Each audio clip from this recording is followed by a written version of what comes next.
Praise the Lord. Brother Ashley in Brixton.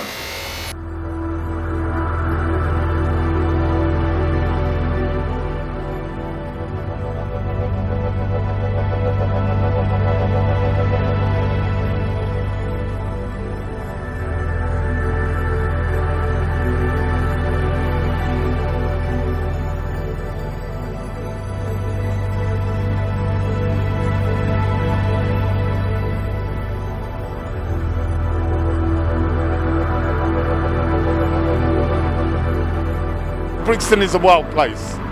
You know, it's cool, but it's wild. There's people that are suffering from drink and drug addiction, and they're walking around and with no hope. There's been a lot of media focus on young people and the negative aspects of young people. Obviously there has been like an escalation of stabbings and shootings and... Oh my gosh, that urban area, oh my god, I don't want to go there. Don't walk in the estates at a late hour. I wouldn't do that if I was new to the area. Not only that, you have these young men nowadays, they want to rise to another level, and they believe, so, well, to get a name for yourself, you have to probably kill someone or use someone as a lesson, so to speak. You know what I mean? All type of reasoning, you know, but these are just one of the few reasons or ideas why these crimes are getting so ridiculous right now. The devil makes work for idle hands, isn't it? That's really, that's the bottom line, really. Yeah. But the stakes are getting higher out there. Yeah, well, hey, what can I say? The Bible says so, you know, in the last days, you know, sin shall revive and so forth. So what we're seeing now is prophecy being fulfilled in our midst, that everybody's turning crazy. This is Brixton. We're coming here for a little bit of a tour of reminiscence of my own hometown. We're actually now standing in Windrush Square. This place has been reclaimed for the community from the drug dealers and the backbiters, the robbers. Now it's back into a community space. It looks absolutely wonderful, and I think it's transformed Brixton myself. So what we're going to do today is that we're going to kind of scan around Brixton, go down my old haunts, go see some old friends of mine, check out what's happening in Brixton 2010. The school system that we have in place, the curriculum that we have in place doesn't work for all young people. Some of the gangs around the areas, that's not very safe. You know what I say, honestly, I say less hassle from the police and stuff like that. Because honestly, I know they're here to try and do a good thing, but I think just sometimes they kind of pick on people and stuff like that. Because they've got a new laws, right? That you're not allowed to drink alcohol anywhere in Brixton now. What are you kidding me? All the drug dealers were out here, all of the thugs, they're all over there now. During the right time, during the right period, it was really tough here. We couldn't open the business for nearly a week or so. More than 10 days I think it was shut. It's a very complicated social scale because when I first came down here 20 years ago, I was terrified of central Brixton. When I was about 20 years old, I was afraid of the drugs and the alcoholics, and I wouldn't sit down in the street. And when my mother moved here, it was like scandalous, and nobody could understand that. So when I came down here, I finally felt like it was a home. I never really felt at home in London before, and I found a lot of friends and social acceptance. You know, for maybe say if you smoked or you drank, you know, you're not kind of blacklisted.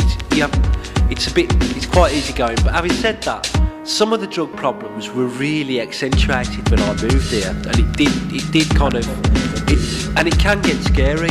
There's like gangs around, and there's boys hanging around the street, and like it's not really safe for like children to walk in the street on their own. Yeah, things are a bit naughty, should I say. And not only that, the media has a way of projecting certain crimes in certain neighborhoods for their own fulfillment, which I have no idea what they're trying to do. But yeah, there's a culture right now which the media calls black on black crime. I mean, crime is crime, no matter where it's happening and so forth. But anyway, yeah, back to these young men, should I say. You know, if there's no jobs, if you're not in jobs, if you're not in college, there's no let's say venture playgrounds or projects or workshops for these young men to go and do. So eventually, you're not saying the devil gives idle works for idle fingers. That's what's happening right now. You know the stereotype right now of the movies, Hollywood that's project on TV, and these things. You know, if as a young man growing up with maybe come from a one-home parent, or let's say come from a home with both parents, but there's no love in the house, well, he's going to go and find love elsewhere. And if he mixed up with the wrong gang and things like that, and he has a way of making quick, fast money, i.e. selling drugs or whatever, he's going to know if you're selling drugs nowadays, you have to have a weapon on you. Well, Brixton is where we started, and it's a place that it was, you'd be informed by what was going on. It's a very multicultural place, and you'd hear lots of different forms of music, and you'd see lots of different characters. Our studio used to be in Camberwell, which is just the other side of Brixton, and lots of crazy people, real eccentrics, all extremes of life there, all kind of crushed together in this sort of, crumbling, smelly sort of melting pot.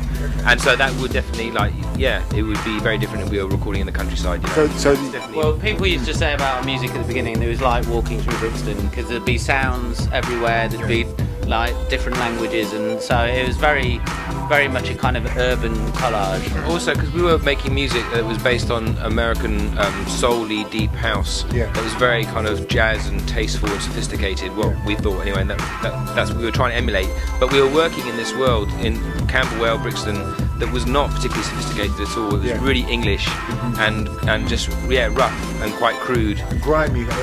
Yeah. That is also the Brixton sound because of the Jamaican influence, and because African, it's about drums and it's about bass. And probably when we were doing the clubs, first of all, we used to play the music that was coming from America, like New York. It was very kind of slick and deep, and it had a soul sound to it. But then we distorted it. And a friend who's at a night said it's kind of like punk garage. So we'd taken the garage music from America, but we'd made it go.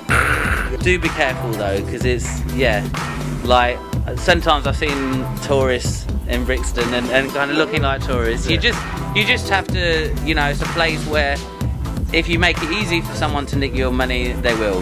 There's a lot of wonderful, lovely people, but there's a few people that are gonna, they're in a big bag city and they wanna, they wanna get their next crack fix as well. So as long as you're just cautious, just have your eyes on you rather than thinking everybody's lovely. Well, I'm from Scandinavia, so over there what I've heard is that Brixton is quite a notorious place, lots of crime and violence, but on the other hand I've heard it's quite a hip place as well. There's a vibrant scene too. I've only been there on 2 occasions, and I was out there in a bar, in a pub. It was pretty civilized, habitable, so it was a great experience. So I don't have any complaints at all. And I've heard about Brixton Market. You go there, buy groceries. Some of my mates do that as well. Something about London, I don't really feel like I've got Nigerian parents. I don't necessarily feel Nigerian, I don't necessarily feel British, but I definitely feel like a Londoner. I think something that cemented that in many ways was the 7/7 bombings. I think a lot of London sort of came together and very much hang on, no, this is serious business. I think for a lot of, the whole terror campaign was very much far removed. Actually, when it came close to home, actually made it, I think that brought a lot of people together. So many changes have happened, the East London line opening, taking you all the way to Hackney already, that's a huge topographical and geographical change in London. Well, I work with a lot of young people across Lambeth, Southwark, Wandsworth, numerous different boroughs, and to be honest, the majority of young people that I work with are positive individuals and positive members of society. To be honest, I think the media focus on a really small majority of incidents, small majority of young people, and blow it all up. It gets all escalated, and then all young people kind of get pigeonholed and get stereotyped as being, these delinquents, these out of control characters in society, which I work every day. Mikey works every day. We don't see that. I live in Croydon and I spend most of my time in Brixton. I hang out at the skate park behind the academy. I use the bike shop at Brixton Cycles. I love the place. It's one of the best places in London, if you ask me. All the homeless people and the people that are struggling with their addictions, they're like a family within themselves. They are a community within themselves. It's like. Do you know something? You notice the more you learn about these people, the more they allow you into their lives. It's like, that you can see that they're literally one big family. We help one another. We're like brothers and sisters here in one small town. Do visit the marketplace, in the marketplace you find real Brixton. People that support the markets, down to earth, everyday people. I've been living just outside of Brixton the past 17 years, and I sort of go there to shop. It's very vibrant, very cosmopolitan. It's almost an equal part to Amsterdam. On the weekends, you can see like family here, kids running around having a good time. And, Well, it gives a better feel to Brixton. There are people coming in and lots of... Yeah, it's an open plan thing. Yeah. It's that Scandinavian thing. No, I think it's good. It is good that Brixton's trying to raise it up, do you know what I mean? Because everyone you say, oh, I don't want to go to Brixton, I might get robbed or this, that and the other. But no, Brixton's on the rise. Like, even they're bringing a Starbucks down the road. Like, yeah, seriously, honestly, seriously. The cars. You like the car? You like the car that ride through? Yeah, I like the smell. You like the smell? It's really interesting. Yeah. And my favourite car is the Jeep. Everyone treated fairly.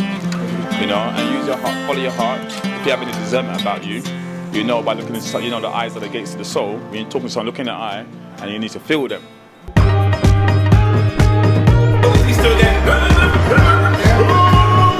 You're watching Big TV and we're shouting out hi to you from Brixton. Hi Hampton, you're watching Big TV. Infamous.